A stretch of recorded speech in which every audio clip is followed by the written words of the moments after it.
shoes high and my jeans low. I got my socks fitted. You know how I roll.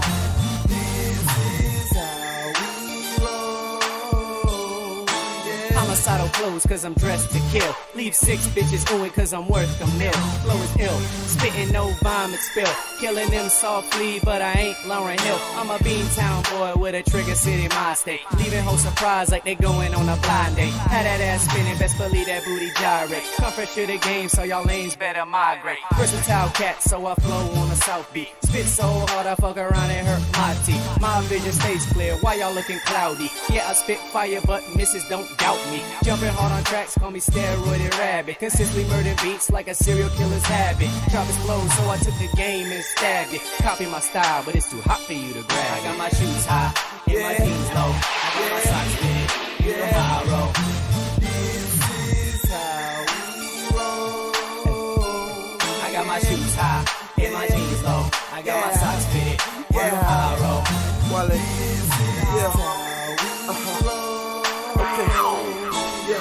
As I take another pull from my Cohiba, overlooking green fields full of reefer. My suit say let it soul on my cufflinks, similar to Jay-Z and Puffy.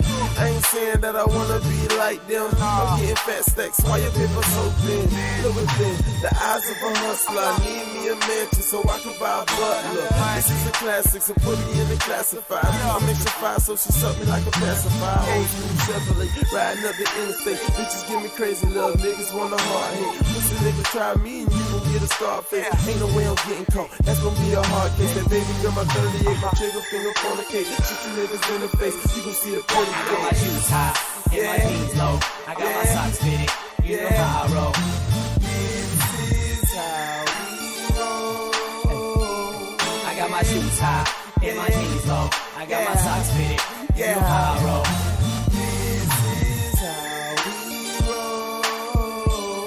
Since a youngin', I knew I had the flow to succeed. Always kept my nose high, like trying to stop the bleed. Kept running, there was nothing in my way to impede. So ahead, it's safe to say there's no one after me. But I'm trying to rise up while you bathroom bitches sink. Hot like I'm in me, my aroma doesn't stink. Kept my eyes wide open while the blind bitches blink. Not one to have regrets, but my mind always thinks. I never gave a fuck at what them lames ever thought of me. Just kept doing what I do, cause that's just how it ought to be. Money on my mind, you can call it moneyology. You getting it out the ass, but I ain't talking side of me. Denver Bronco money, cause it just stays mile high. Whopper junior bitches, I don't beef with small fry. Little fingers on the side, cause you can't be this fly. Tell me to keep my bread up. So I threw my money in the sky. Sandstorm. Hey, wall. Classical, I see you. Hey, that's how we roll.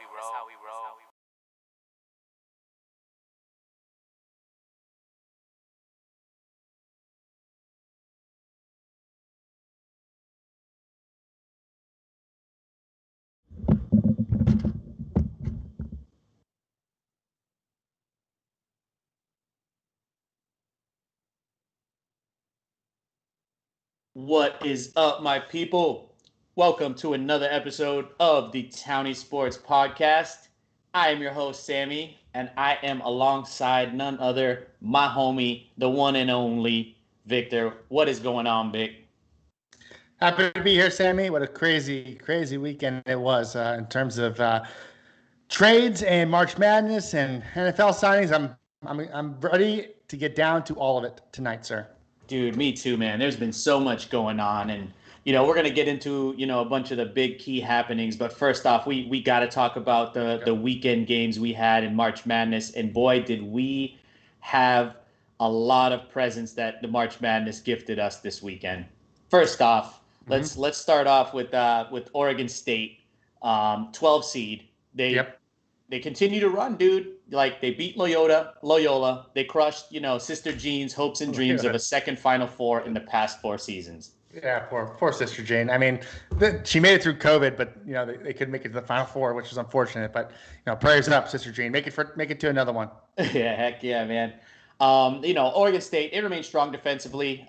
Even like they had really watching that game, you can see they had a lot of offensive struggles early on. But they kept their defense nice and stout, and it allowed them to stay in the game and eventually come back and win. Yeah. And I think what's crazy to me, I know I had mentioned it beforehand as a team to kind of watch out for, is they needed to win the Pac-12 to make the tournament. Like, they weren't even in the picture to make the tournament. So they Right.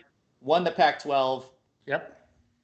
to get the automatic bid, and now they're just still going. Like it's insane to me, man. Yeah, well, I mean, they were still going, but yeah, I know what you're saying.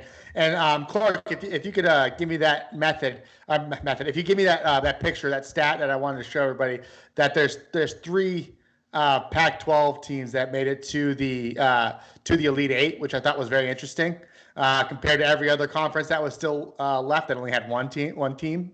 So that's an accomplishment in and of itself for the Pac-12.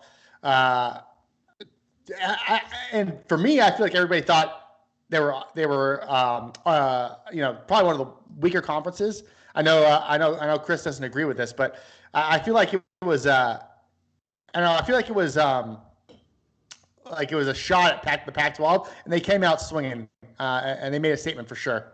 Yeah, they really did, and I'm an Oregon fan, so seeing Oregon State win, I don't love it, but having them represent the Pac-12 is pretty cool. Absolutely. And then next game, we'll just run right through it. On Saturday, Houston beat Syracuse. I know that those are your boys over there. I know you grew a little bit of a liking for Syracuse in the tournament, but dude, Houston had a plan and they stuck with it, man. It was sad to see, the struggles Syracuse had. Yeah. I mean, it was how impressive what Houston's defense did, right? I mean, they really suffocated Syracuse. They weren't able to make shots. Buddy never really got going in that game. We've seen before they were shooting 28% from the field, 21% from free throw, which is not typical of that Syracuse team. They were shooting in high percentages all March, and unfortunately, just didn't last. And they ran into that Houston team who seems to be dangerous more on the defensive end than anything else. Yeah. But they really make teams work. It felt like they had 6 or 7 guys out there the entire time. So, seeing Houston move forward, not a shock to me. Excited to see what they do going forward in the tournament for sure. Yeah, I know me and you got a little bit of relation with Houston since, you went to UCF, I went to USF. So, seeing AAC make it to the Final Four, obviously a little, giveaway there as to what we're going to get into in a little bit. But yeah, Houston continues to run, man. So proving that our conference isn't terrible. Yeah, no, it's impressive to see Houston make that run. When was the last time an AAC team was in the Final Four? Do you know? I mean, I know we're going to get to that in a little bit, but I'm just off the top of your head. Do you know? I don't recall. No, Wichita State, but I don't think they were part of the AAC back then. No, they weren't. No, I think they were the WAC or whatever. Yeah. So getting to the next one, Baylor took care of Villanova, 62-51. I mean, just rough to really watch that game. Mm-hmm. Both teams didn't really shoot well from the three-point land. But what was interesting to me was Baylor's defense. Again, we're bringing it up again. Villanova had 16 turnovers to Baylor 6, and you see that 10-point difference. You're like, that's clearly the difference maker there. Right, and before this tournament, we discussed how I watched some college basketball, but not as intensely as I have this tournament. But I've noticed that typically in these games, the better defensive team is going to win almost every time. At least that's the way that it's been skewing. So when you see somebody have turnovers, but not only turnover standings, but points off the turnovers, right? That's the important thing. So you can have all the turnovers you want, but you need those points. So right. Yeah, and seeing the 8 Baylor steals too. So it was like, you saw the 16 turnovers, and you could say, okay, maybe they just were sloppy, but no, you put in the fact that there were 8 Baylor steals in there as well. It's like, okay, well, Baylor was up on those guys tight, and they played a very, very tight match. I mean, both teams really good teams as far as slashing ability, but yeah, they just couldn't get it done from the three-point land. So I think that's what ended up killing Villanova with the turnovers as well. Mm-hmm. No, for sure, absolutely, and another good run too for a 5 seed. So. Absolutely. Lots of higher seeds getting making a run. So fun to see. Yeah. And as we get to higher seeds, our little sweetheart, our darling Oral Roberts lost a last-second heartbreaker to Arkansas. If you guys can, check out those last couple minutes of that game. What a nail-biter. Arkansas comes down to get the go-ahead, and then Oral Roberts inbounds, goes all the way down. Evmus gets a beautiful look Yeah. and just it rims out, and you're just like, oh man, like they were that close to being the first team, I think, the first 15 seed to make it to the Elite Eight. So I mean, that would have been awesome. Honestly, that would have been really great. I mean, and I mean, it just goes to show Oral Roberts shows that they can bang with everybody. Arkansas shot 11% from three. So I mean, to your point, it was just Arkansas with really really good defense overall. And then just a little stat I wanted to point out about that sophomore kid from Oral Roberts, Max Abmas. Despite his size, he's only I think he's 6'1" or 6'2". In the tournament, he's averaged 27 points per game, 5 assists, 3 rebounds. He shot 36% from behind the arc, 42% from the field, and 85% free throw percentage. Yeah.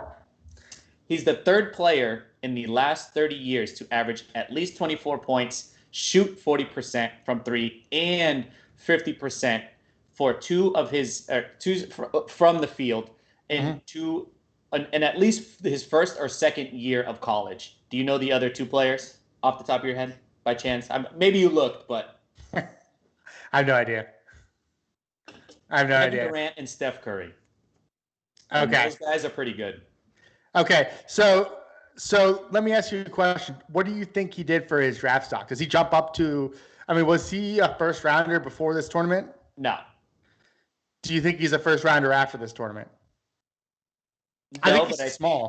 I think he's in the draft picture. I don't think he was in the draft picture before the tournament. I agree. I think he gets drafted maybe in the second round or something like that. Maybe like an, and the thing is, like, you hate to do the cheap comparison and say, oh, he's like Isaiah Thomas, right? Right. But no, he kind of is Isaiah Thomas, but yeah. So I like. I always get his name wrong. Admis. Yeah. Whatever. Max, I like him a lot. I think he's a scrappy kid. I think he could be the next Isaiah. But there's another guy on that team who I prefer over him, who I actually think made himself a first rounder. Kevin O'Banner. O'Banner for sure. Yeah, absolutely. I mean, 6'10" forward. I think he had 11 points, 10 rebounds in this game. Yeah. And yeah, he shoots well. And I remember you had messaged me. You're like, dang, he actually shoots pretty well from 3-point land. I'm like, yeah, he's a pretty good shooter too. Well, yeah, because you brought him up to me and you said, I think this guy, is going to do well in the NBA. And I was like, yeah, whatever. Let me go rain on Sammy's parade. And I look at his stats and I'm like, oh, he's 6'10", blah blah. Whoop-de-doo. And then I looked at his shooting stats. And I was like, oh, he shoots 50% from the field. And then I looked at his 3-point percentage. I was like, he shoots like 44% from three. And he's holy crap, this guy's good. So yeah, I like O'Banner. I think he's going to make he's definitely going to make an NBA roster, but we'll see if he gets drafted. I think he definitely made a statement for a first rounder, in my opinion. Yeah, I think so too. Maybe not this year. I mean, those guys go to small schools. Usually they stay 4 years or 3, but yeah, we'll see if next year they come out of the draft. It'll be interesting. Yeah, for sure. I mean, let me ask you this: is there going to be a better time for them to do it? No, I mean, honestly. Yeah, depends. This is the most exposure they're going to get, I think. Yeah. Go for it. Yeah. So yeah, with that being said, Arkansas moves on, and so let's move into, we'll come back to the other games, but let's move into what happened last night after these 4 teams ended up making it. Houston beat Oregon State 67-62. So again, Oregon State they battled until the end. And, you look at some of the advanced metric, or not advanced metric, we look at some of the stats there. And really the only difference you can see, they were fairly even overall, but Houston just beats out Oregon State in the free throw battle. And, again, to your point, when you got 2 teams that play good defense, it's going to come down to free throws at the end of the day. It really does. And hitting your free throws, right? So, Houston, again, edge, like we said earlier in the show, edges out Oregon State. I think that they have a chance, I'm curious to see, who would Houston play who's their matchup? I believe Houston would play Baylor. Okay, so I think Houston has a chance to make So Michigan is playing Gonzaga? Yeah, I believe so. Oh wow, that's gonna be. Oh my god. Oh, I hope we get that matchup. That'd be sick. All right, but I digress. So no, I think Houston has a chance to make the finals for sure. I had Houston in my bracket that is absolutely destroyed. I didn't even have Houston making it to the Elite Eight. So, excited to see them get this forward. I want to see what they can do. Maybe, hopefully, make it to the championship game. Oh, no, I think you're right. I think Baylor would play Michigan. Okay. Or potentially Michigan. Okay. And then Houston would play Gonzaga.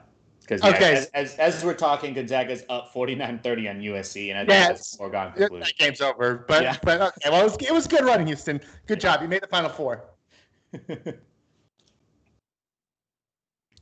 All right. So, and then what was the next game? It was Baylor. The next game that happened last night was Baylor beat Arkansas 81-72. Again, Baylor just continues to cruise. They shot 53% from behind the arc.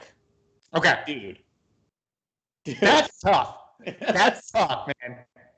I mean, how do you beat that? That's tough. And I thought that Arkansas team was playing really well too. But man, 53%. This is a college team, folks. You don't really see that typically in the college game. Not only that, Sammy, add 9 steals to that as well, and shooting close to 80% from the free throw line doesn't hurt either. So yeah, no, I could not. I could not disagree. I could not agree with you more. That was, literally cruising. Yeah. And that was a team that I had high hopes for coming into the tournament. I had a small doubt that they could pull it off to go the distance, only because they did start, like when we had talked about it, they were, I think, at 17-0 or 19-0 at that time. And I'm like, man, it's really, really difficult for a team, such as Baylor. I'm not talking about Gonzaga, considering they have 3 top 10 picks in their lineup. That's just a little bit different. But considering a team like Baylor, just kind of a well-rounded, diverse team, to go that long, win their tournament, and come in into the NCAA tournament, and then cruise that far as a high seed. So, but they're proving me wrong, and yeah, such a 53%, man, that's ridiculous. Right. No, and how do you beat that? And we'll talk about it later on. How. A college team doing that is one thing, and then a pro team doing it is another. But let's keep moving on to the rest of go back to Saturday's games. Let's get to Sunday. Gonzaga, or we can get into Michigan. Michigan took care of business. Yeah. I won't get too much into that, considering that really wasn't like a really, really big highlight game. Mm-hmm. Sorry, any Michigan fans in the chat. I apologize. And then the other game, Gonzaga cooked Creighton. What were your thoughts on that game, man? Just Gonzaga is a dominant team, man. Really dominant. And,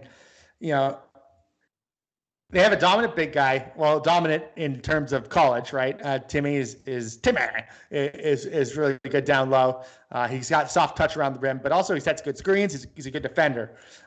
He can clear guys out that are bigger than him, but also he's probably one of the bigger centers in the tournament, I would say, in terms of his size and his height. So he's definitely a guy that's tough to get out of the paint. Not only that, but when you, like you said, I mean, I see at least 2 lottery picks on that team right now. So I think it's gonna be tough to beat them. There's no way they lose this tournament, in my opinion. I've been saying it from the beginning. It's their tournament to lose. I mean, you look at every game is like this. Like I'm pointing out Creighton's the game against Creighton stats. They won 83-65. They shot 59% from the field, 38% from 3-point land. Dude, they've been doing that every game. That they're shooting like pros. That's as a team, that's how pros play. Like that, they shoot 60%. And then from 3-point land, about 35 to 40%.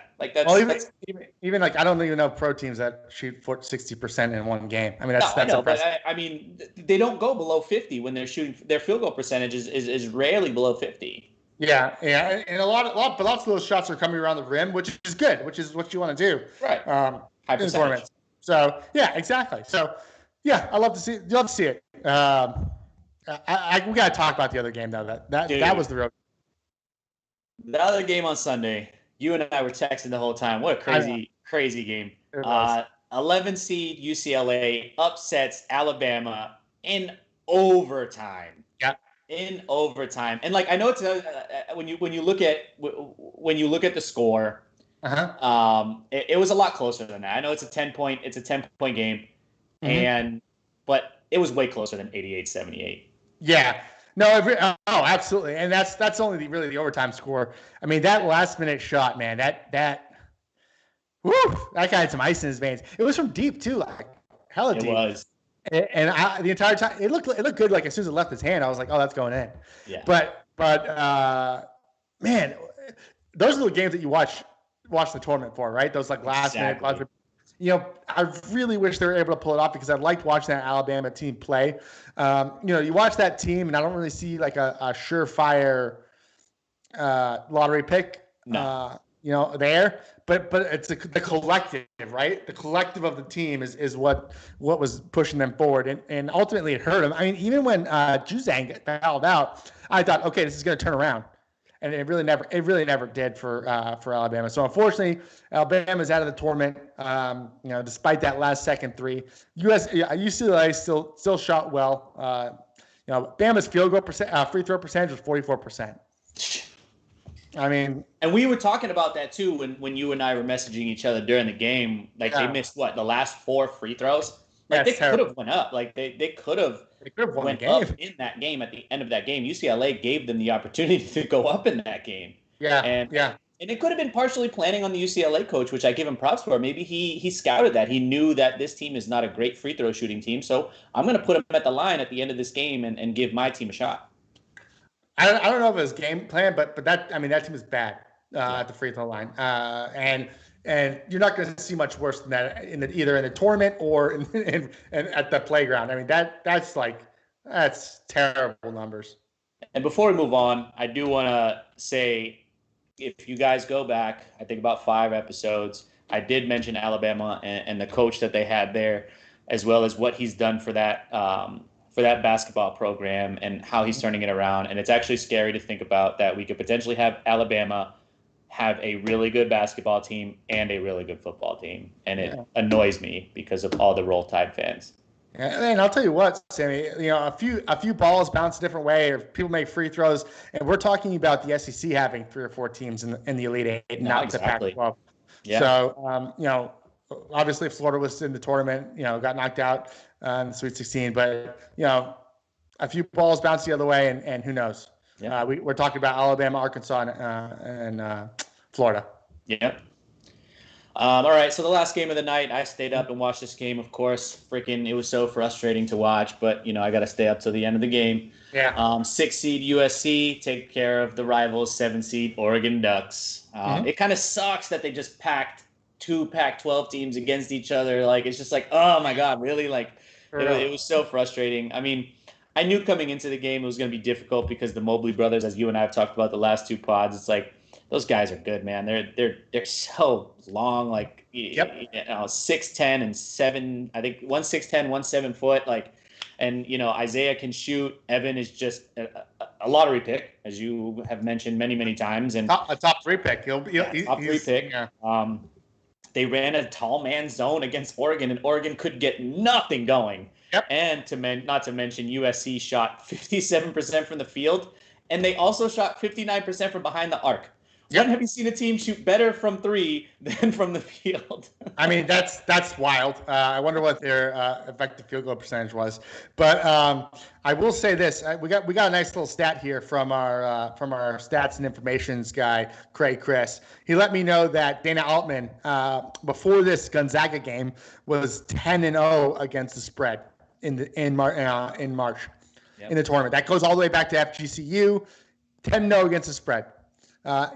And he's getting destroyed right now by Gonzaga. Shows you how good that Gonzaga team is that they can break this man's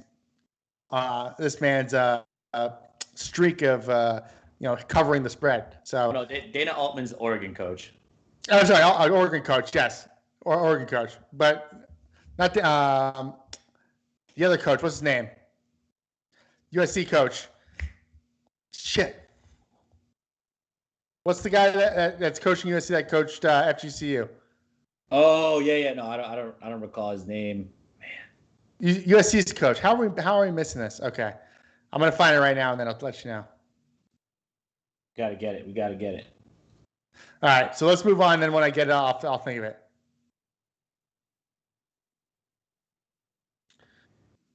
All right, Andy Enfield. Andy Enfield, yeah. Yep. That's the guy that was FGCU, yeah. Okay, so anyway, this makes for great TV. So anyway, but yeah, so 10-0 against the spread, still 10-0 against the spread, super impressive. Good for the Mobley brothers to move on, but now they're getting destroyed by Gonzaga, so it doesn't really matter. So yeah, we got some fans in the chat. Obviously, big shout out to Moira. She's a Roll Tide fan. It's kind of annoying. Shout out to Anthony. Thanks for always tuning in. TK is about to go to Verdansk. Enjoy that. That's going to be really, really fun. Average Kurt, how's the Oculus doing? I know you're heavy in the Oculus. That should be fun. And Chris, thank you so much for tuning in and giving us that nice little stat about Andy Enfield. But all right, Vic, let's get to some let's get to some other hardwood games. Let's get to some NBA stuff. We've done so much March Madness, which has been fun, but we really like to cook on the NBA. So I'm gonna let you go ahead, take it from here on the Boston Celtics, the trade, and the game last night. Okay, so this is what I've been waiting for all pod, is to talk about this trade deadline, and mainly our favorite team, the Boston Celtics. So Evan Fournier, okay, is coming to is on the Boston Celtics and had a terrible first night. But let's pretend that first night didn't happen. Let's go in Doc Brown's time machine, go back a day. We'll forget that, and we'll just talk about right now. So, we both said it that the bench really needed a wing scorer, right? Yep. We got Fournier for 2 second-round picks and Jeff Teague. I mean, Jeff Teague was just salary cap dump, so we can stand to the tax. But essentially, we got Fournier for 2 second-rounders. Great value there. Now, he is a free agent after this year, but it's looking like we're going to be able to re-sign him. So that's the good news there. Just want to give a quick shout out to Geronimo. We see you. Thanks for always tuning in, Geronimo. We love you. Geronimo, that's my boy, Blue. You're my boy. So Geronimo is a big Evan Fournier fan, actually. He told me. And so here's the stats. Here's the stats with Fournier. Okay, he's a consistent guy. He's basically in Orlando this past season. He averaged 19 points on 46% from the field, about 40% from three. He's an 80% free throw shooter. Okay, he's been consistently like that his whole career. The past 4 seasons, he's been right around 80% free throw percentage, which is great. He's a guy that can create his own shot, so he doesn't necessarily need Kemba or somebody else handling the ball. He can competently handle the ball himself. And in fact, his tracking numbers on his dribble pull-ups, he shoots that about 43% of the time. He's shooting about 43% field goal percentage on that. And that's an effective field goal percentage of 54%. So that's pretty good on a dribble pull-up, okay? So, I think I see Evan Fournier filling that Gordon Hayward role that we lost when Gordon left. Now, he's not as good as Gordon Hayward. His ceiling is not Gordon Hayward's ceiling. But the bench? Off the bench is, we were having Gordon come off the bench there at the end. But still, I love to see Evan Fournier and what he's doing here and what he has done for the Magic. And I'm excited to see what he does as a player that, he was really leaned on the Orlando Magic. He's not so much here. So I'm excited to see what he can do. He's only 28 years old, which is still relatively young, in my opinion. Mm-hmm. So I'm excited for that to see what comes forward. I don't want to talk about yesterday's game because honestly, I don't think it had anything to do with his performance long term. Let's be honest, the guy literally just got off COVID restrictions. He probably just met all those guys literally that day. Yeah, okay?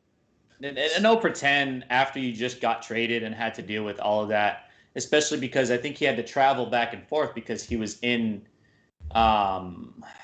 OKC. Right. And then had to travel back after going through all the COVID protocol and then go to Boston. So, yeah, like you said, he barely knows anything about this team. Yeah. So, yeah, that must have been rough for him. So, I mean, it's literally like just going on like a pickup game, being like, can I jump in with you guys? Yeah. Right. But this is like high stakes professional basketball. So, for him to even go out there and give it a shot shows, what kind of person he is. And you know, to add on to that, I did see good things from that game last night. I know we'll get into it in a little bit, but I did Yeah. see the defensive part, which I never really knew or saw when I watched Magic games. Yeah. And I thought he provides good effort on the defensive end, and there were a couple times where he was sticking his hand in there, trying to get a couple blocks. I mean, obviously trying to block Zion is an incredibly difficult task. Yeah. But yeah, I liked what I saw defensively. So it's not like his shot wasn't falling and he was just kind of a waste of a player. Like no offense, you know, like Jeff Teague, pretty much. Like, Jeff Teague is tough, so. man. Well, let's not forget Jeff Teague started out the season not missing like any threes for the Celtics. You remember that? Yeah. He went like 10 for 10. But you know, with Fournier, defense was never his strong suit. So I'm not gonna focus too much on his defense. But like you said, no, that's not what I'm saying. Compared, like I said, compared to a guy like yes, absolutely. You know, Jeff Teague and Peyton Pritchard who come off the bench, like you'd probably prefer Fournier, not the effort of not taking anything away from Pritchard's effort, but I mean size wise, Fournier gives you an advantage. Absolutely, and like I said, it's nice to have somebody that you can trust off the bench, and we both love Peyton Pritchard. I don't know a Celtics fan that doesn't love Peyton Pritchard, but let's be honest, he's a rookie and he's inconsistent. Yeah. You know, I think that he can be, you know, eventually that sixth guy off the bench, but right now he's not that, and we need somebody that's established.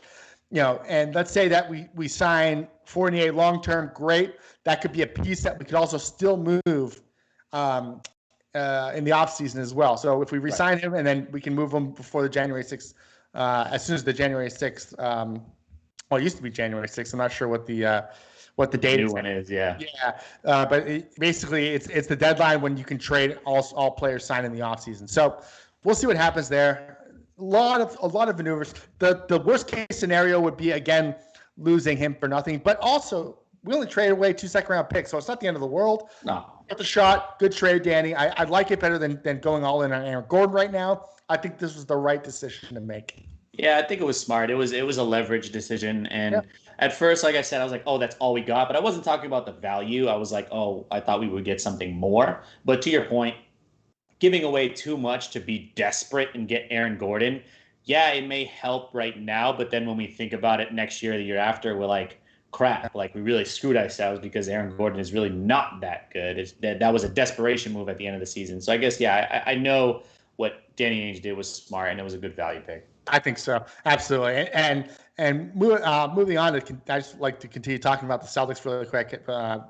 And I apologize to all our non-Celtics fans watching, but I just gotta touch on these few things that we have here. So we traded away Daniel Tice. My heart is broken, according to our boy A-Rod. It will never be the same. You're a big Daniel Tice guy. You know what you're saying? Big Tice. Big Tice guy. But we got Cornette and Mo Wagner. Is it Wagner or Wagner? Wagner. Mo Wagner. I haven't watched too much of Mo lately or at all. I just remember his time in Michigan. So, but the man I want to talk about is Robert Williams. So he finally gets to start. You know, versatile, big. You know, he's a guy that can really do it for you on the defensive end, and we saw it last night, right? And honestly, in the 2 wins before that loss, you know, Bob was having a field day, clearing those boards. His putbacks are second to none. He's athletic. I think only good things in the future for Big Bob. Dude, 3.5 blocks, like that says a lot for me. I mean, getting all the rebounds, 11.5 rebounds. Like, we're not looking for a starting center because the way we play so spread. We're not looking for a center to get 15, 20 points, you know? But when you put those stats out there, he's getting 8, 11.5, 4 assists, 3.5 blocks, and 2 steals. Like, man, that's more than enough. I mean, that's what we required from a center based on how our team plays. And the value that we got. I mean, think about Rob. I mean, talk about waiting for your moment, right? I mean, this is his third year in the league, third year in the league, and you know he's really starting to shine. Typically, that's when you see that first jump from, you know, not top 5 picks is like that third or fourth round in the fourth year in the league. Now he's already making that jump in third. We'll see what he does next year. But I think Robert Williams is going to be the future for the center, future center for the Celtics for a long time. And I hope, unless there's a big trade that happens or whatnot, but I hope he's the starting center for quite some time. Yeah, me too. I'm okay with it. I mean, I just want to touch on the Cornet thing. Yeah. Dude, that was a nice little addition. Really, really low risk. I mean, I know it was a cash dump, but I mean, we saw the immediate impact. Like I said, I don't think he's going to be this outstanding player, but you're giving me 10 minutes and you're coming in and you're hitting, 1 to 3 threes a game, and you're able to spread the floor. So we don't just have a lineup with nothing there. I like that. Yeah, no, I love it. And Cornet is a guy that's averaging like 3 points a game before he came to the Celtics. I think that's going to increase. He's a great catch and shoot scorer. That's mainly his bag. He's going to be the guy. He's going to be the guy that literally just catches the ball and heaves it up from three. He doesn't play great defense, but when I was watching him last night, he plays smart defense. Yeah, he knows his role. He knows what he's good at on that defensive end. Right, and I'm glad you said that, because the reason Brad said that they went after him is because they fell in love with his pick and roll defense. Right. And he was great on the pick and roll. And to be going up, he's 7'2", but the guy's like 150 pounds wet. Yeah. So he'll get bullied down there. He's not a guy that we're going to see starting. He's not the next Kevin McHale, but I think he's a usable big who can fill that Tice role in terms of the stretch the floor big that we need. Yeah, I agree with you there. So real quick before we move on, DeMarcus Cousins rumors on the buyout market. Do you believe the rumors? Is it just think if it happened? Obviously I'm not an NBA insider. I don't know. I don't have any, source telling me this, but I think it's just noise. I don't think they're going to be bringing in Boogie Cousins anytime soon. The one that I think to watch out for is Al Horford. He's not getting any more playing time with the Oklahoma City Thunder. Literally, they are paying him to sit on the bench and mentor the young guys. They told him straight up, we're not playing you anymore. We're just going with the young guys. So Horford is literally just rotting on their bench. Is there any way that we can save this man? Bring Big Al back to Boston, man. I would love to see you return Al. And Sammy, what kind of blackmail does Grant Williams have on Brad Stevens? Why is my guy still getting minutes? It makes no sense. He's horrendous, and it hurts to watch him play. Great guy. I love Grant Williams as a human being. Great guy, but I don't see it there. I don't know what they're seeing in practice to continually give him. He started last night for Christ's sake. That's insane. But I don't want to get on the Grant Williams tangent. I'm going to move back to DeMarcus Cousins. No, Sammy, I don't think he comes. What are your thoughts? No, I think it's noise too. I don't see. I think Danny's done. I mean, we saw more. We saw Danny do more in this kind of trade window than we've seen since 2013 when he got Isaiah Thomas. So I don't think we're gonna see that. And yeah, to your point on Grant Williams, not really sure. He's an awesome guy, great glue guy, great for the locker room. But yeah, I'm not sure. He used to be a guy that was a good defender, and you and I would be like, okay, yeah, he's bodying. But now it just seems like he's getting worse, and now he's just kind of almost useless on the defensive end. So yeah. I'd rather Ojale there because at least he does play better defense. And he's not getting worse. Defense. Yeah, and he's Ojale is going to be who he's going to be. Grant Williams, I still can't stand him, but whatever. All right, so another trade I wanted to get into was the Miami Heat get Victor Oladipo. What do you want to touch on that? Like you mentioned before, I got to give you, big kudos for this perfect quote. It was the worst kept secret in the NBA that Oladipo was going to Miami. So pretty much they just pulled the trigger and they had all the leverage here. And I think they robbed Houston, honestly. Absolutely. But, oh my God. Yeah. And you know what, Sammy, eat your heart out, Adam Schefter. How do you like that? But I don't want to move on from Oladipo because I am an Oladipo hater now. I've become an Oladipo hater. I was an Oladipo defender for the longest time. But after deep diving into it, I think this trade in the long run because they're going to obviously end up resigning him, right? So in the long run, this is going to hurt the Miami Heat, and here's why. Victor Oladipo, how don't look it up. How old do you think Victor Oladipo is? 28. Oh, okay, yeah. So the same age as Evan Fournier, which is crazy to me. I would never thought that they were the same age, mainly because Fournier is balding. But still, still that's crazy. They're the same age. And let me ask you this, Sammy: what for career field goal percentage? Not career field goal percentage from three. What is his career field goal percentage? What would you say it hovers around? 36%. A little bit higher, around 42% ish. Okay. And around 35% from three. And how many years do you think Oladipo averaged above 23 points per game? How many years? 1. Yeah, you're right. Do you know that? What are you looking this up? I'm not, I swear. That's good. Yeah, no, it's 1. So in the NBA right now, there's 22 players averaging 23 points or more. Okay, and one of those people is Julius Randle. So it just shows you. I know people think he's special and he's going to be that guy that takes them over the edge. I disagree. I don't think Victor Oladipo is going to be that person that pushes the Heat over the edge. I think they're still one more guy away. No, I agree with you there. I think what they gave up for Oladipo was, cool. It was kind of similar to what we did for Fournier. Yeah.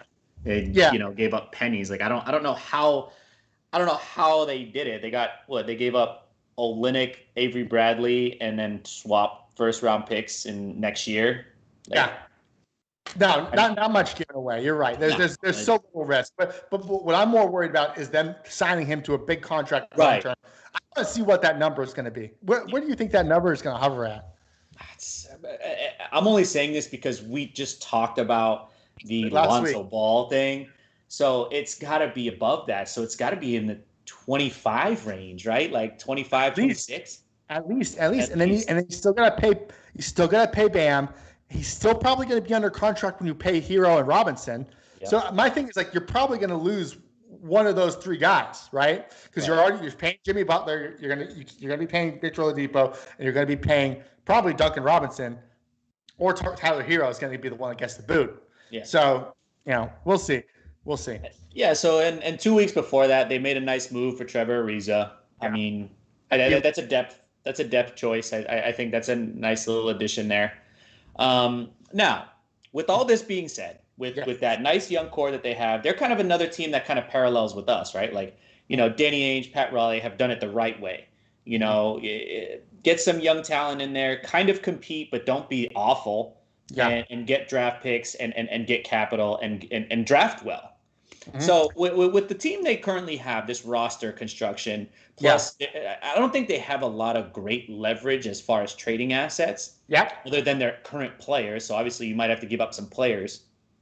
But do you think Miami has enough to convince Bradley Beal? Because that's a lot of the buzz right now, is Bradley Beal potentially going to Miami. So you're saying they will not sign Oladipo and get Bradley Beal instead? Because I don't think they'll have enough money to sign them both. They can't do both? I thought they could do both. I don't think they can, but I have to check those numbers. Let's go on the assumption that they can at this point. All right? Let's say that they can't afford both. Oladipo takes a discount or whatever, so Bradley Beal comes. And honestly, Sammy, I don't know is Bradley Beal a free agent? Is it this year or next year? They'd have to trade. They'd have to make a swap, a trade somehow. Oh, okay. So you're saying trade for Bradley Beal? Oh, right. That's what I'm hearing, is that this is part of the long play to convince Bradley Beal for a trade, because everybody knows he's going to stay for this season. Well, obviously the trade deadline this season, but he's going to stay for this season. Like he said that from the beginning of the season. I'm staying to the season. But he has no say in where he gets traded. He's getting traded wherever they want to trade him. And if you're asking me if Miami has the assets to pull off a Bradley Beal trade, they had the assets before they made this. Right. Yeah. I think that, let's be completely honest. If you trade Hero, if you're trading Hero, Duncan Robinson, and a few first rounders, you're not going to take that if you're Washington for Bradley Beal. Yeah, you're taking that. I mean, I would. I probably would. That's probably why I'm not running a team. But honestly, I think it's better than anything the Celtics are willing to trade. Right. I'm pretty positive the Celtics aren't gonna trade Brown or Tatum, of course, for Beal. So what does that leave you? Marcus Smart, Nesmith, first round picks, Robert Williams, maybe. Yeah. I don't know. I think Miami has the most ammunition for the deal, but I would be surprised if they were able to pull it off, or if they wanted to pull it off, if they want to get rid of Hero and Robinson. Fair. So it's going to come down to those teams. Mm-hmm. So, other big news: Vucevic gets traded to the Bulls. Aaron Gordon gets traded to the Nuggets. Vic, I know you had a lot of gripes with what Orlando's doing. That Bulls situation, I think they kind of lucked out there. They got a nice little piece to build around. And apparently Orlando is moving toward this rebuild, but now they have nothing left on the roster. Can you just talk me through all of this? I mean, Sammy, I don't think I ever said I didn't like what they're doing. I love what they're doing. If you're gonna blow it up, man. I mean, I've never seen anybody blow it up like this, though. This is amazing. This is nuclear. They got everything. This is incredible. Are you kidding me? This is when I'm a GM in 2K, this is what I do. I literally trade.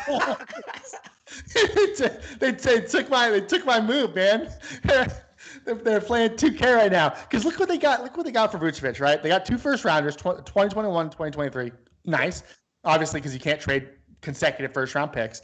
They got Wendell Carter and Otto Porter Jr. So Wendell Carter. Well, I like Wendell Carter too. I really do. I think Wendell Carter could be a good center. I think he could be like a Vucevic, to be honest with you, who plays better defense. And Otto Porter, whatever. I mean, if anything, he can keep them afloat for now. And when I say afloat, I mean he's probably like the third guy on the scoring sheet. So, but they still have young players, right? They have Cole Anthony, who was having a good season. They had not Alfred Payton. Jesus, oh my God, Alfred Payton gives me nightmares still thinking about him on the Magic. Markelle Fultz unfortunately got injured again, but was showing promise coming back. Right. Side note: aren't you glad we didn't have to deal with that train wreck? Oh my God, could you imagine? I think. Oof, thank you, Danny, on that one, because everybody was giving him crap for that, but man, smart move. Let me see this. So, and I see Alex in the chat. He's asking me about Daniel Tice. So now we talked about it, A-Rod. I'm so sad, A-Rod. I'm heartbroken. I had to take my Daniel Tice poster off the wall, and I don't want to talk about it any further. But going back to the Magic, I like what they're doing. I think this is the right way to rebuild. Fultz is good. Cole Anthony is good. See what you got with Isaac, and for God's sakes, play Bamba more minutes. Give Bamba a chance. Free Bamba. So the Eric Gordon to the Nuggets. Yes. Orlando gets Gary Harris there, RJ Hampton, and then a 2025 protected first round pick. So I guess, like you said, they get more assets there. Gordon's only 25, so I think the Nuggets made out pretty good there. They add some wing depth and some decent, although I think streaky scoring. So it's going to be interesting to see how he, addresses the Nuggets' needs there. And going back, RJ Hampton was a top prospect too. Right. And he's still wicked young. And Gary Harris, they'll probably flip him for something else later on. But RJ Hampton, man, if they hit on just 2 of these guys, Sammy, that they got back, the 2 first rounders, or Wendell Carter, or RJ Hampton, or the protected 2025, if they hit on just 2 of those guys, isn't it worth it? I think. Aaron Gordon wasn't going to resign. Vucevic wasn't happy, although Vucevic was probably one of the best soldiers for Orlando, man. I loved having him here. When I had season tickets back in the day, I loved watching Vooch. It was actually the first season that we got Vooch. It was right after Dwight Howard got traded. And they had 2-for-1s on season tickets. So it's not even kidding. It's that serious. And I know. So I loved watching Vooch play then, and I saw it then too. I saw the potential, and I really think he's going to help that Bulls team. As for Aaron Gordon on the Nuggets, I think he's going to fit well. Whatever. You still got Michael Porter Jr. coming up in a few years, or in a year, I believe. So you're going to have to pay Michael. Same thing as Miami. You're going to have to pay Michael Porter Jr. You're going to have to pay Aaron Gordon. You're not going to be able to pay all these guys. And what happens with Bol, who I think is showing pretty well out there. Yeah. Another trade, Norman Powell to Portland for Gary Trent Jr. and Rodney Hood. Thought that was awesome for Portland. They need a defensive energy. He also brings scoring. He's having a career year. So, I thought that was a really, really good addition there. And then the other one I want to talk about, this was very confusing to me. Maybe you can talk me through it. Rajon Rondo to the Clippers for Lou Williams and 2 second-rounders. And ironically and funny enough, Lou Will goes back to Atlanta. Do you see Alex's comment in the chat? What is it? He said your hair looks like the villain from The Fifth Element. I'm pulling out my Gary Oldman right now. Oh, good reference, dude. All right, so back to Rondo and the Clippers. Yeah, so ironically, Lou Will goes back to Atlanta. Now, we both love Rondo. So yes. Let's take our Celtics love out of it. We'll die for Rondo, of course. That whole 08 team, they always say the Celtics guys are living in 2008, and we'll die for any one of those players. We will. Oh yeah, it's true. I will. Yeah. But put me up in the altar. Where's that out of this? Where's no, keep it in. Where's Eddie House? I will die for Eddie House. Yeah. Oh man. But okay, so looking at the team and how it's constructed and the struggles the Clippers have had, does Rondo add more to this roster than what they lose in Lou Will coming off the bench and scoring? Yeah. No. So I heard on a podcast, on another podcast I was listening to that I won't name because I don't want to give them too much hype. No free plugs. No free plugs. You gotta pay us. Just kidding. It was Bill Simmons. But on the Bill Simmons podcast, they had Jackie Mack and Ryan Russillo on, and they were talking about Kawhi wanting a floor general out there, right? So, I mean, what Kawhi wants, Kawhi gets. If you want a floor general, I don't know one of the better floor generals in the league than maybe Chris Paul, but that's it. Those are the two. Yeah, you lose a little bit of the bench scoring, yes, with the clip with losing Lou Will, but and honestly, you lose a lot of playoff scoring too. But playoff Rondo's a different breed. True. He had a good year in Los Angeles, and he had like amazing stats in the playoffs. He really did, and Rondo. For what it's worth, Rondo is really good at mentoring young players, and I really think he's going to make an outstanding coach one day, for real. And I think it was the right move for the Clippers, and I think it was the right move for Atlanta, because Atlanta still thinks that they're going to make the playoffs and make a run. That's cute. All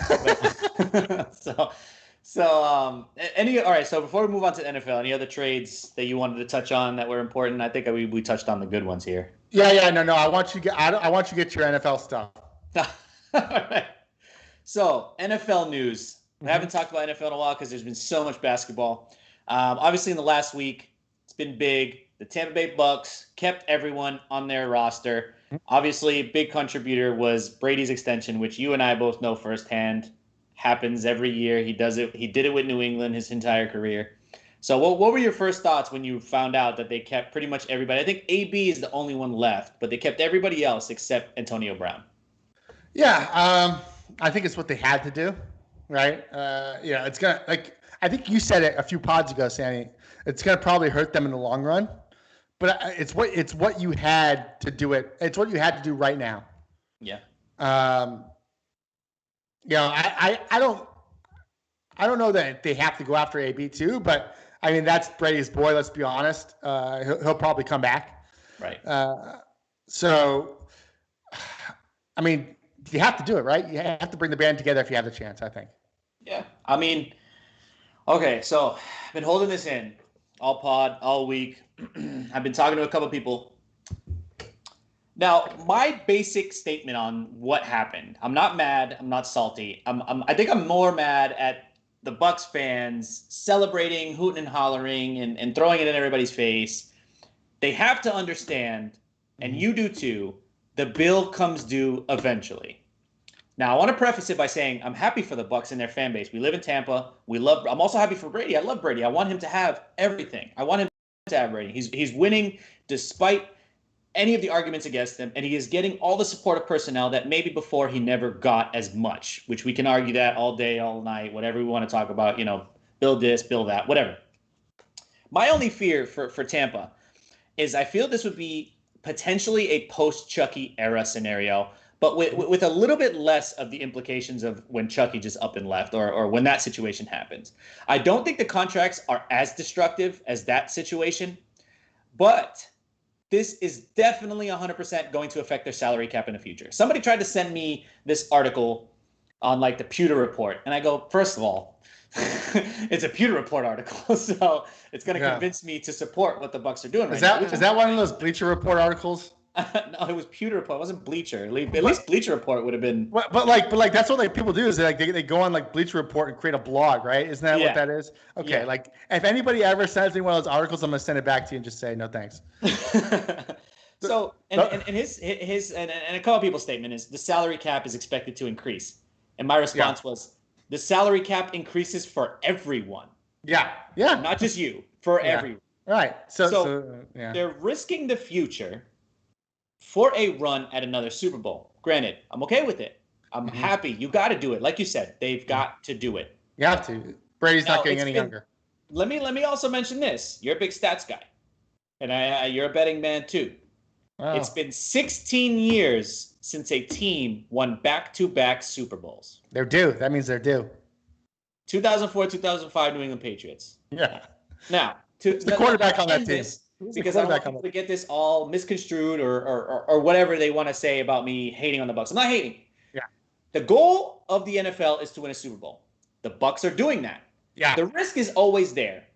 My only gripe is to say the GM is a genius while pretty much taking out a loan on future investments is like telling a man he's smart for just racking up a credit card bill.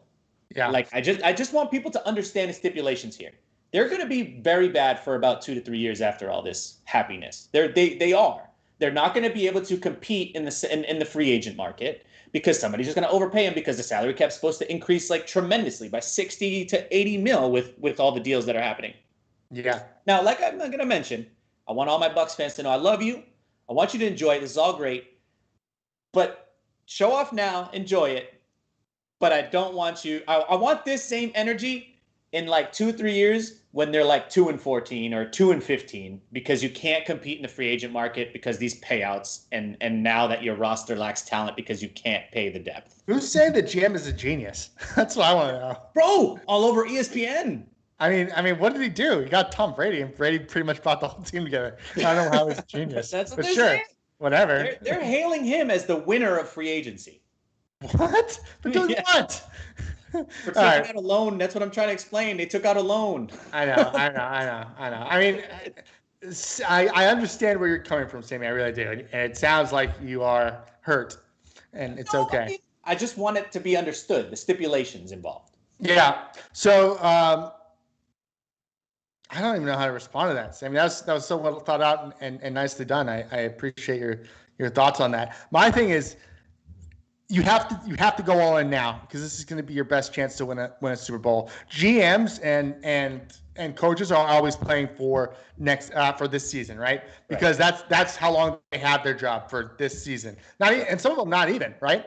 So he's got to go all in now. He doesn't care about his future, the GM or the coach, Bruce Arians. I mean, shit, Bruce Arians is like what, 70 something? I don't know, 60s. He's in his high 60s. So you got to go for it now. This is your shot. Tomorrow's not guaranteed. Go for it and try and win that second Super Bowl. Now, maybe they don't, but maybe they make a deep run. And honestly, nobody was expecting the Bucks to win the Super Bowl this year after the season they had. I know I wasn't. No. And they had a magical run. Yeah. That happens. Remember the Giants when they beat us and that stupid helmet catch? There you go. Why do you have to bring it up? I mean, I had to. I am a journalist, sir. So I just made myself sad. So let's move on. All right, moving on. So this one was just real quick here. Miami Dolphins, they trade out of the top 3. They give it to San Francisco for the 12. They get the 12 pick. Then Miami traded their 12 pick for Philadelphia's 6th pick. So a couple takeaways here. Obviously, this just shows Miami is confident in Tua. Yep. That they're probably not going to draft a quarterback. Now, does this mean the 49ers are done with Jimmy? I guess we'll see. I mean, if they're going in the top, if they're going into the top 3, it's got to be, right? Wait, so that's how it finished. It finished with San Francisco getting the 12th. I thought San Francisco. Hold on. Are you sure? Yeah, Miami got the 12, San Fran got the 3. Okay. Huh. I guess so. I don't know if I wouldn't say that they're done with Jimmy, but I would say that he's on the out. Yeah. I thought it was the other way. I don't know what I was looking at. And then Philly traded back. I know Philly traded back in, yeah. The 12. Mm-hmm. And Miami got the 6. So pretty much Miami moved 3 spots back. Yeah. So the latest. Oh my God. The latest mock draft I just pulled up from CBS has Trevor Lawrence going 1, of course, Zach Wilson going 2, Justin Fields going 3, and Trey Lance going 4. That's 4 quarterbacks with the top 4 picks. I mean, that's insane. Wow. And then Kurt, your guy, Kyle Pitts, going 5th to the Bengals. So that's kind of cool.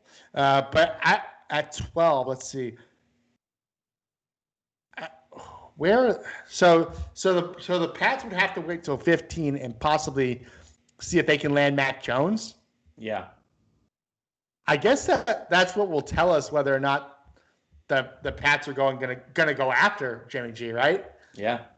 As if they take a quarterback there. But they still have Cam Newton. Let's not forget that. Yeah. They still have Cam Newton. I feel like Bill wants to give him a chance to be the starter. So we'll see. I don't know that Jimmy G ends up in New England, but I don't think he finishes the year as the starting quarterback for the San Francisco 49ers. Yeah, me neither. I mean, that's the writing's on the wall there. Like you're going for a top 3 pick. That guy's not going to sit on your bench. I mean, I don't think he's going to sit on your bench. Like I don't see it. No, I don't understand why you pick a guy top 3 and have him sit on the bench. But that's happened before, so I wouldn't be surprised. But to pick a guy like Justin Fields to sit on your bench for a whole season would be pretty wild, especially when it's Jimmy Garoppolo as a starter, not necessarily somebody that's it's not Aaron Rodgers who's in front of him, right? Yeah. So Jimmy Garoppolo easily replaceable. Bada bing, bada boom. Yeah.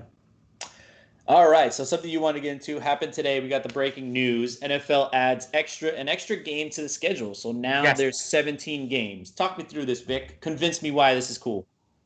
I just thought it was cool. Extra game, extra football. Good for us. Football is one of our main drivers here. So love to see it. Good financially.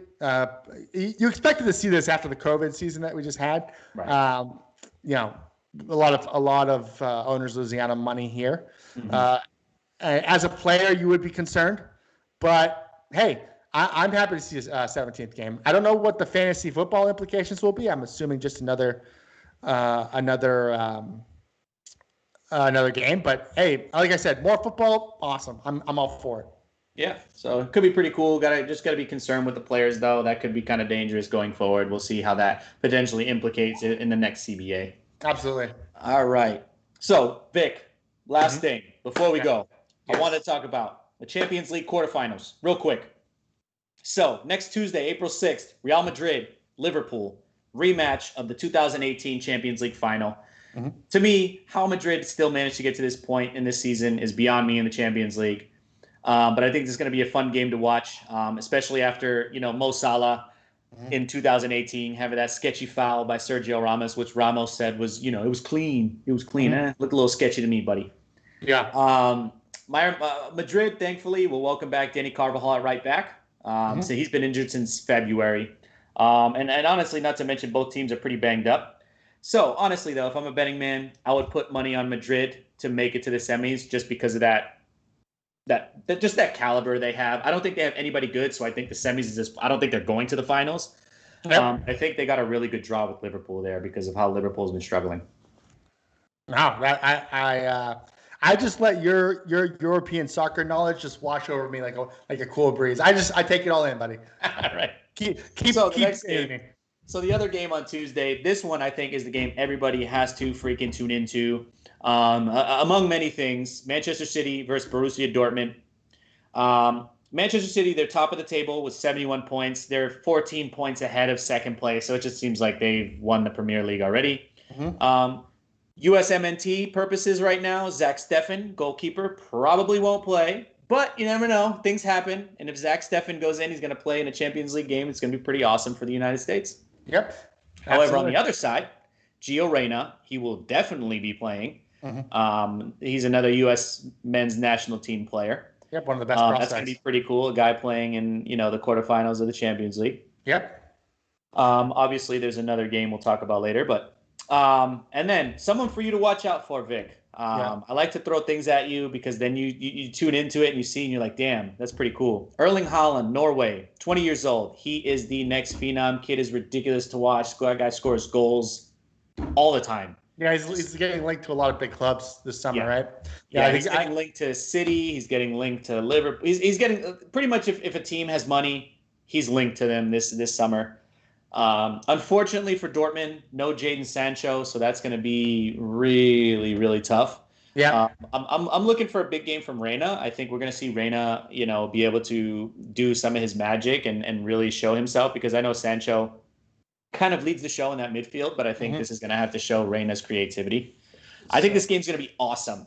Now, something I want to give you, Vic, something for you to consider. You're a little betting guy.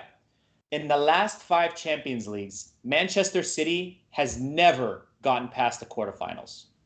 So, I don't know if it's going to be an upset. Same coach? Same coach. Huh. All right, I like it. And Man City is the favorite. Yeah. Okay, I'm gonna have to go. I'm gonna have to go all in on that one then. And another thing, Sammy, that I just wanted to touch on Gio. Gio Reyna is an 18-year-old American-born player. He currently does play for the United States men's national team. His father also played for the United States. Yeah, Claudio Reyna, one of the best USMNT players of all time. One of my favorite USMNT players of all time. Great player. And honestly, Gio had an okay showing at our latest international friendlies, especially in that first match against Jamaica. I thought he played pretty well, even though I missed a few goals there and had should have had one if it wasn't for a bad touch. Right. But I like Gio Reyna. He's just the next in the line of great USMNT players going through Europe, and I believe he is the second. He's going to be starting, right? Sammy, that's the projections that he will start. 100%. So he will be I believe he will be the second USMNT player to ever start in a Champions League quarterfinal. Is that right? Correct. I think the only other one right so far has been Christian Pulisic. Yep. And he will be playing on Wednesday. Yes, and I don't think he'll be starting. So so Barcelona is out then. Correct. Huh. That sucks. So Wednesday, April 7th. Yeah. I'm not going to get into right now. We'll talk about it next Tuesday, but that's PSG, Bayern Munich. So Bayern Munich doesn't have USMNT, implications there, but there is, a guy that plays for Canada who's pretty good. And then we have Porto versus Chelsea, and Chelsea has some USMNT implications there. So next Tuesday, tune in, and I'll touch on those. Now, Sammy, let me ask you this, because you do watch Champions League, and I know you watch Chelsea. You've seen Chelsea games. Are you concerned at all with Christian Pulisic's lack of playing time with Chelsea? Yeah, I am, and I don't really know, but here's my thing. So I watch Chelsea because there's a Moroccan player that plays for that team, and the same thing happened to him. I think what Tuchel's trying to do he got thrown into this mix at the last second. So I think he's really just trying to work everything through and find out what fits for his system. Right. Personally, I think Pulisic fits that system. Unfortunately, I don't think as a forward, and I think that's going to be kind of tough. Yeah, because he's kind of clogged up there, right? He's kind of clogged up in the wings. There's a logjam up there at the forward position, and I think Tuchel likes the larger guys at forward. So if Pulisic can play a winger or a midfielder and strive there, and I think it would be good. I think he could fit. I really do. I really think he could fit in Tuchel's system. I'm a PSG fan. I know this. So right. I think he could. I'm really confused as to why he's not playing. Yeah, I have to agree. It's frustrating to see as a USMNT player that our best player is being relegated to the bench, and honestly, not even playing meaningful minutes. So That's frustrating. I hope he can get out of Chelsea this summer. We'll see. I know he will definitely be a hot commodity. His issue has been in the past injury history.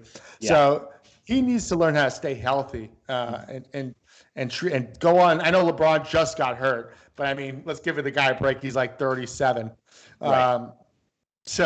But go on a LeBron regiment, man. Strengthen yourself so that doesn't happen. Right.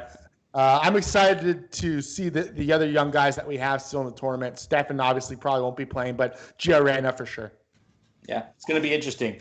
So anyway, closing it out. Thank you, everybody, for tuning in. Thank you all to listeners in the chat. We saw you. We gave you shout-outs. Kyle, thanks for coming in, bro. We appreciate that. Average Kurt, you're always keeping it live in there, man. I still haven't bought Bitcoin, and I probably should, like you said. We love you. We love the support you give us each and every week. And I do want to mention, I don't want to be that guy, but, my producer keeps telling me that a bunch of you are watching, but you're not liking or subscribing, and it's getting really frustrating. But we still love you. We love your support. But, why don't you just give it a little nudge? Give it a little like. Subscribe. Come on. Give us a little love. Because we love you. It's just a tap. Just a tap. Just a little tap. That's all we need. It's just a tap. But yeah, please like and subscribe to the channel. Lights Up Productions. We'll be live at 8 p.m. every Tuesday. Next week, we'll be doing some MLB opening day news. And I'm going to let you bash the Red Sox, Victor. We'll do some more NHL takes. I'm trying to get us an insider NHL guy to come chat with us a little bit about NHL. I know our fans have been waiting. We hear you. We're going to be doing it.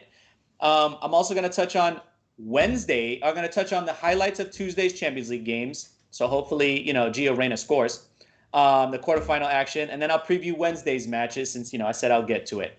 And of course, Vic, NBA news, as always, since the playoffs are drawing closer and closer and the Celtics are just looking worse and worse. Yes. So, yeah, be sure to check us out on Instagram, Townie_sports. Give us a follow. Give us a like. Comment on something. Also, like our page, Lights Up Productions, all one word on Instagram. And follow our Facebook group page, Lights Up Productions, for more news, events, podcasts as we stream them. Again, big thank you to Moira. She's always in the chat, moderating, telling everybody to tighten up, and also telling you to like and subscribe because why wouldn't you like and subscribe? I don't get it. Just do it. It's not that hard. Also, shout out House of Fandom. Clark, Danny, and Tank finished their second part of a 2-part jam-packed special of the Snyder Cut. Check that episode out because, Vic, you and our pretty faces were on that. I don't know. Where do you find all the air to read all this stuff, man? This is why you run. Special guest. We gave our synopsis and analysis, because we're more than just sports and pretty faces. Yes, so we are. Check House of Fandom on Thursdays. Clark, Danny, and Tank will cover fandom news, review Falcon and Winter Soldier episode. I just watched it last night, and it was pretty cool. And which one, the first one or the last one? Max exclusive, Godzilla vs. Kong, The Battle of the Titans. You don't want to miss that episode. You're going to want to tune in. Thursday with Clark. Did you watch the latest episode, Sammy? I did. Okay. I did. I watched it last night. It was pretty good. It was pretty cool. But anyway, everybody, like, subscribe. We love you. Thanks for coming. We'll see you next week. Just tap it. Just tap it. Just go ahead and tap it. Hey, Wally and Sandstorm. How we roll. Hey. Yeah. I got my shoes high and my jeans low. I got my socks fitted. You know how I roll. This is how we roll. I got my shoes high and my jeans low. I got my socks fitted. You know how I roll. This is how we roll.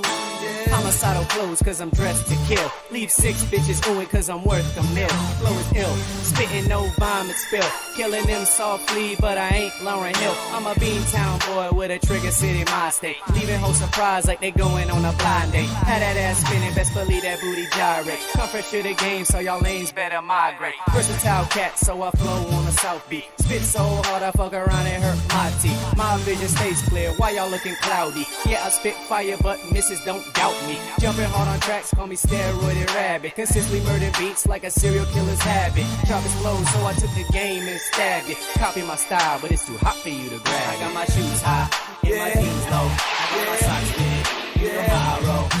This is how we roll. I got my shoes high and my jeans low. I got my socks fitted. You know how I roll. While it easy, okay. Yeah, after I take another puff of my cohiba, overlooking green fields full of reefer. My suit say let it sow on my cufflinks, similar to Jay-Z and Puffy. I ain't saying that I wanna be like them. I'm getting fat stacks, why your paper so thin? Look within the eyes of a hustler. I need me a mansion so I can buy a butler. This is a classic, so put me in the classified. I mix a fire so she suck me like a pacifier. Old school Chevrolet, riding up the interstate. Bitches give me crazy, little niggas want a hard hit. Pussy niggas try me and you gon' get a scar face. Ain't no way I'm getting caught, that's gon' be a hard case. That baby girl, my 38, my trigger finger on the cake. Shoot you niggas in the face, you gon' see the pretty face. My shoes high and my jeans low. I got my socks fitted. You know how I roll. This is how we roll. I got my shoes high and my jeans low. I got my socks fitted. You know how I roll. This is how we roll. Since a youngin', I knew I had the flow to succeed. Always kept my nose high, like trying to stop the bleed. Kept running, there was nothing in my way to impede. So ahead, it's safe to say there's no one after me. But I'm trying to rise up while you bathroom bitches sink. Hot like I'm in me, my aroma doesn't stink. Kept my eyes wide open while the blind bitches blink. Not one to have regrets, but my mind always thinks. I never gave a fuck at what them lames ever thought of me. Just kept doing what I do, cause that's just how it ought to be. Money on my mind, you can call it moneyology. You getting it out the ass, but I ain't talking side of me. Denver Bronco money, cause it just stays mile high. Whopper junior bitches, I don't beef with small fry. Little fingers on the side, cause you can't be this fly. Tell me to keep my bread up. So I threw my money in the sky.